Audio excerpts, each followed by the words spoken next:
Hello and welcome to another episode by Sawtooth Audio Academy, supported by the Malta Arts Council. Today we're joined by Mr. Nick Mizzi. How are you, Nick? I'm good, and you? Very good, thank you. Nick has been a local promoter and artist manager, both locally and internationally, for the last, how many years now? Last 3 years. 3 years. Yeah, they pass quick. Very quick. I'm a promoter for the last 8 years. So. There you go. Brilliant. And I think we can just kick in. So how, what got you into this scene? Basically, when I was like 16 years old, I just started going to like events and then wanted to start like getting into it by selling tickets. So I just was a general runner, then started selling like a lot of tickets, and my circle started to grow. Then I said I could do this on my own, so like started my own brand called District. Then down the line, obviously, I got opportunities to bring down international acts, grew the brand, and from that I started tour management with an artist, with Dennis Sultan, and that made me realize that I really want to start working in the artist management side of things. So I started off my own management. And yeah, that's basically the Brilliant. long story short version. Yeah. So there's a bit of a big leap, from starting, ticket running. It's kind of where it all starts usually for everyone. That's true. But then kind of from promoting events locally to artist management, how did that kick off? Where did the connection start? Okay, so as I was saying before, I started working more and more with international artists, and then I got the opportunity with Dennis Sultan. Obviously, after bringing him down to Malta, we became friends and got the opportunity to tour with him. From that, I was exposed to the management side of things with his management, and I started to see how things work on a high level. And it inspired me to actually move on to that kind of world of the music industry. So, for example, I got to know that I really wanted to start my own management on my first tour, and in fact, my management company is called 707 because we had 7 gigs in 7 days on my first tour, and that was quite hard. So Monday to Sunday, no sleep, just go. But it's just like things just evolve, and just like putting yourself out there, meeting new people. It's just like just keeps on growing. I wanted to start management because I feel that I really like, I feel that there's a lot of talent locally as well. Yeah. So I manage 3 local acts: Ed, AP, and Husko, and my manager duo from Liverpool as well, Matter of Fact, who I got to know through Dennis Sultan because he was playing the tracks. I fell in love with their music, and I said, these guys like know what they're doing. So just like I was at Warehouse Project with Dennis Sultan, and I heard him play one of their tracks, and one of them just passed me his phone and asked me to take a video of this song. I'm like, shit, sorry, That's all right. shit, that's good. We're all friends here. I was like, that's really good. And anyways, I just said, okay, here we go. So I just said, guys, I'm starting my own management. I'm not very experienced, but I know I know a lot of people in the scene, and they just trusted me. So then I just flew to Liverpool, stayed a couple of days in their studio, and I've been managing them now, matter of fact, for the last 3 years. Yeah. And then Maltese Artists obviously came a bit after that, when they started to produce their own music, and obviously like I helped their portfolio by sharing their music with international artists, and satisfaction comes when the international artists either sign or play their tracks in front of big crowds, because that's what we've seen a number of videos, throughout the years of, higher profiles, higher, established DJs playing their tunes. So, and you mentioned something key there. It evolved really fast, and something like that. You'd probably started off as, you give it a try locally, and then maybe you'd expand internationally. Whereas for you, it happened kind of the other way around. You started off internationally, so that was brilliant. Now, and I think you've covered probably my next 2 questions there. Sorry. So no, that's all right. That's all right. That's brilliant. So it's good to see that you're getting into the local side of management as well. As we know, there's amazing talent locally as well. That's it. And we can see it from the releases and being published by some bigger labels as well. So if I had to skip now to The let's say the promotion of it all. I see you very active on, for example, socials. Sharing your events and the releases, and the same with the artists. So.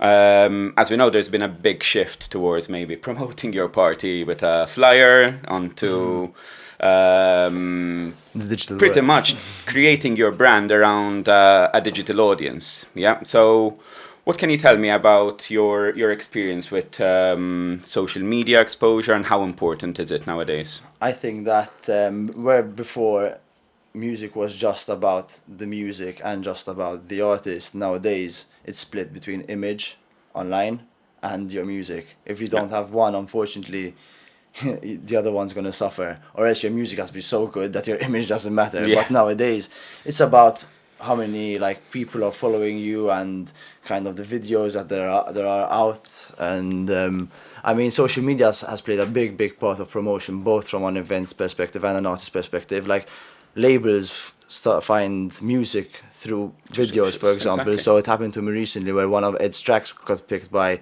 a massive label, which I can't share for now, but it's gonna be great. Like it's gonna be really big. Not even a hint. And I'm sorry, until I sign, until he signs somehow. Brilliant. And so this thing just happened to social media. So by another artist playing his track, and you get to realize how the world is so connected nowadays. So that has its advantages and disadvantages. Its Yeah. disadvantages is because it became more like fake in a certain way, that you have to have that image that might not always represent who you really are. But then again, it's expanded our world into reaching wherever, America, Australia, so much quicker, and the artists being Because of a single post. because of a single post, Yeah. and it's always about like how you get like connected, like obviously you have to pass it through the right angles, you have to know the right people to kind of push the music, because that really helps, knowing like that from my international background, pushing the music through that like really helps, obviously, because when you're referred from someone that people trust already on an international scale, then they're going to trust the local artists, for example, and Yeah. that's how I've like channeled local artists and grew Exactly. them and grew their profile on an international scale. Like even with labels, like for Ed, for example, I made friends with Patrick Topping. I had met him first time when I had booked him in Malta. Yeah. But then through the industry, like, and through Dennis Sulta, we had met in New York, like, and we got speaking, and I got like his contact, and I sent Ed's music like to him, and he signed them immediately. So it's just like it's putting yourself out there, which is And thanks to social media, so you can either kind of jump on the exactly bus or exactly. stay behind. So we've spoken about your journey so far. Again, parties, events, promotion, artist management. So, what would you say is that one unforgettable moment from this journey? Woof, it's all been it's all been incredible, to be honest. Like it's surreal, and you realize how surreal everything is when everything stopped, because COVID obviously stopped our world, for my world especially, from a tour management, from an events, from a management point of view, because there's the production side and there's the touring and the gigs, and you realize how great everything was or is when it stopped. But I think, I don't know, one of my best moments has to be, I think, something that was very close to my heart. It was the Nidra stream with Dennis Sulta. Okay. Yeah. I think that it's not an event, it was a live stream with Mixmag, but to pull that off, I had to like go through loads of channels. We got a bit of backlash from Yeah. the media because people thought we were going to do a party in the temples, but obviously we were not even considering that at all. Anyway, so that's kind of rush in that 24 hours. Like, we're going to do it, we're going to get cancelled. Like, then we actually went out to date, it got really well received. And it's magical, you're combining the culture of your country, the history of your country, with something that You you're enjoy passionate doing. about, and channeling it to people our age, basically. It's brilliant. So, do you DJ or produce yourself? No, well, I DJ for friends. Behind closed doors. No, Yeah. jokes apart. No, you know what? I always saw myself as being the guy behind the scenes. Like I love like being the guy to like connect the DJ to the to the label, And I never saw myself being the front of it. I'm always the man behind the scenes. I prefer that way. I get stage fright.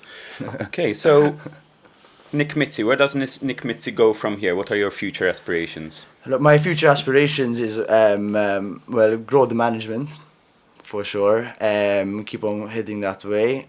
Help local artists obviously release on international labels so that their portfolio can grow, and from that help them properly tour abroad. So my aim is to actually help the local artist Yeah. into something that right now, not because of COVID, but there isn't like artists locally that can depend on a touring life internationally. So my aim is to achieve that through obviously their music, which was one of the most important things, their image, as we spoke before, but also with the contacts that I've made abroad, and like the biggest hurdle is until you find them an agency.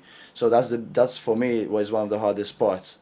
Because the agent gets the bookings for the artist, while Yes. the manager takes care of everything else. So you take care of the day-to-day, you take care of the artist's image, you take care of connecting the artist with the labels, seeing who I still try to get them bookings, to be honest, and right now I'm doing all the bookings for them. Even for matter of fact, in Liverpool I'm taking care of, as in the UK, I'm taking care of everything for them. So I'm doing the agency part as well for them at the moment. Okay. Because when COVID hit, their agency closed down, so they end up without an agent. And right now, because everything's so saturated, it's very hard to find an agency because everyone's just focusing on the artists that they have Yeah, until they everything have. starts to Yeah. roll again. So that's what I want to do. I really want to help. Obviously, I want to grow the management on an international scale. So obviously, I want to grow it and get more international acts. But before I do so, I want to grow the people that I have. Mm-hmm. And get them established. Once that happens, then I want to keep on growing that. Then from Fantastic. the event side, I mean, District is an established brand locally. We always aspire to take it abroad, but that's a big hurdle to do. I always, in fact, say that I'm more pushing the artist to go abroad Yeah. than the the actual brand. brand. But we have some ideas down the line that could. We had a night planned in Edinburgh in collaboration with Fly, Okay. which got cancelled because of COVID. Anyway, because I know him through the scene, I know the promoter through the scene as well. But district wise, I want to keep on growing it locally too. I feel that as a house music brand, it's established and it's one of the top ones around. There are loads Indeed. of good promoters and loads of good events. But I really want to keep on getting international artists, expose young people, 18 upwards, to house music, because from the radio sometimes you don't really get that taste. Or when growing up, this style of music is more on R&B and hip hop, which are good genres as well. I'm not saying anything against genres. I'm just saying that exposing younger people to house music is what we want to do, and that's what this was based upon, and that's how we grew our scene, because we tried to push it Yeah. on a younger level. Fantastic. So, working on that, right? And you knowing what you want from artists, upcoming artists, and having worked with them as well to try and get them established. What are your hints, tips, do's and don'ts for anyone who's upcoming in the scene or actually deciding to get into the scene? Well, you know what? Be everywhere. Be there. Whatever it is, Be don't everywhere. literally. If you have a track ready, or even if you're not sure, just send it out. Just try. If you're, I don't know, if you're thinking of not going to a party, go. You don't know who you're gonna meet. Don't stay home. Don't stay home. Because the thing is, like, if you try, you're not gonna try once and make it. You never tries one. Hardly anyone just tries once and gets it. You have to try 10 times to hit that one. So my advice is, just go for it. And if you're passionate about something, don't let anything or anyone get in your way. Just keep on pushing to what you want to do. Because one day, if you're passionate enough and you're talented enough, then someone will pick you up Yeah. and help you take it to where you need to take it. Or else you can do it alone as well. It's just like meet people. That's the most important thing. Passion and be there. I like that. Be everywhere. Literally. Nick, thank you very much. It's been a great pleasure having a chat with you. Thank you for having me. We thank everyone for following this episode once again, and we thank our sponsors, Black Box, Insync Collective, Future Tech, and Visage. On to the next episode. Thank you. Thank you.